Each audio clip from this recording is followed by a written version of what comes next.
ఏమన్నా any questions?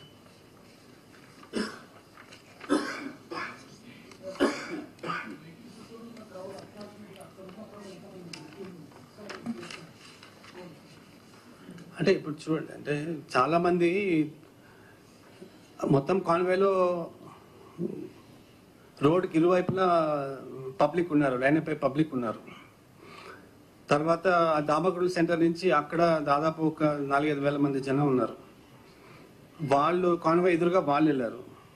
Next బసవపుణ్య stadium దాటిన తర్వాత అక్కడ జంక్షన్లో అక్కడ కూడా 1000 మంది జనాలు ఉన్నారు. రోడ్డుకి లెఫ్ట్ అండ్ రైట్ నాకు తెలిసి 4,000 to 5,000 ఉంటారు. మొత్తం కలిపి ఈజీగా 5,000 to 6,000 పీపుల్ ఉన్నారు ఇన్సిడెంట్ జరిగిన చోట.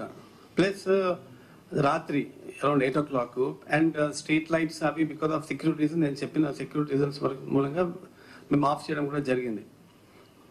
సో పక్క నుంచి వేశారు.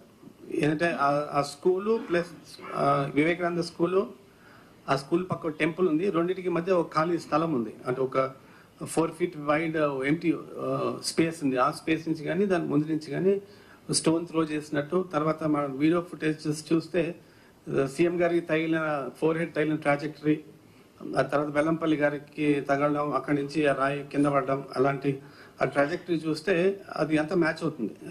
అంటే సేమ్ డే నేను కూడా వెళ్ళాను, తర్వాత ఆఫీసర్స్ కూడా వెళ్ళారు, టెక్నికల్ ఎక్స్పర్ట్స్ కూడా పిలిపించాము. సో ఇప్పుడు దాకుండా ఎవిడెన్స్ ప్రకారం అంటే we have to catch the accuse దొరికినప్పుడు మనకు ఖచ్చితంగా ఏంటని తెలుస్తుంది. కానీ ఇప్పుడున్న వీడియోగ్రఫీ ఎవిడెన్స్ ప్రకారం అయితే అక్కడి నుంచి వేశారని చెప్పి అనుకోవచ్చు. ఏంటండి అంటే ఆ సైజ్ ఆఫ్ ద స్టోన్ మనకి ఫుటేజ్ వచ్చిన అంటే తర్వాత మేము క్లూస్ టీమ్ పంపించి మేము చెక్ చేయించామండి. నైట్ వెంటనే చెక్ చేసాము, కానీ వెనక పబ్లిక్ క్రౌడ్ రష్లో వెనక ఆన్కమింగ్ వెహికల్స్ లో మనకి వెంటనే కుదరలేదు. తర్వాత సబ్సిక్వెంట్గా ఫుటేజ్ ఆధారంతో మనం చూడడం జరిగింది. ఎందుకంటే ఎగ్జాక్ట్ ప్లేస్ లొకేట్ అయిన తర్వాత అక్కడ మా క్లూస్ టీమ్ వాళ్ళు కొన్ని స్టోన్స్ అయితే కనుగొన్నారు. బట్ ఏది ఏ స్టోన్ కరెక్ట్గా అన్నది మాత్రం మనం అక్యూజ్ దొరికిన తర్వాత మనం చెప్పగలం. అది చేత్తో విసిరింది.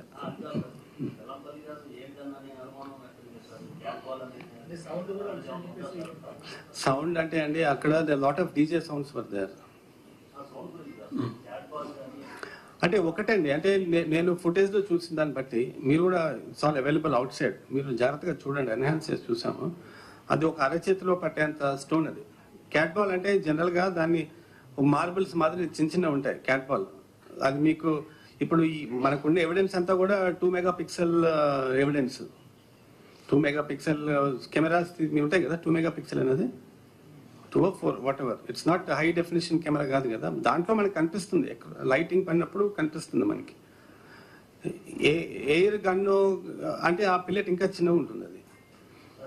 But see in any case, what I'm saying right now, please understand this. I'm not ruling out anything, please understand this. What I'm trying to say, it's జరిగి 2 days అయింది, ఆల్మోస్ట్ 48 hours అయింది. అండ్ ఉన్న eyewitness accounts కానివ్వండి, video footage కానివ్వండి, లేకపోతే 60 footage బట్టి నేను మాట్లాడగలను. ఎగ్జాక్ట్గా ఇప్పుడు దాకున్న ఎవిడెన్స్ ప్రకారం అయితే రాయి ఒక వ్యక్తి సరడం అనేది మనకి ఖచ్చితంగా తెలుస్తుంది. బట్ అది క్యాటపుల్టా లేకపోతే ఎయిర్ గన్ అన్నది మనకి అక్యూజ్ దొరికి ఆ రకంగా ఎవిడెన్స్ వస్తే then it's different story. But ఇప్పుడు అంటే మీరు పడిన ట్రాజెక్టరీ, తగిలిన ట్రాజెక్టరీని చూడాలి కదా.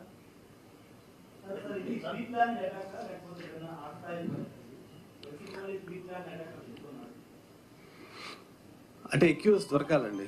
అక్యూజ్ దొరికిన తర్వాతే మనం ప్రీ ప్లాన్డా లేకపోతే ఆకతాయితనంగా ఏమైనా కుర్రాళ్ళు చేశారని మనకు తెలుస్తుంది.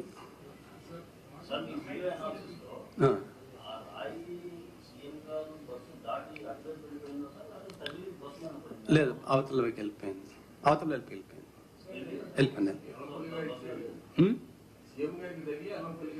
సీఎం గారికి తగిలి సీఎం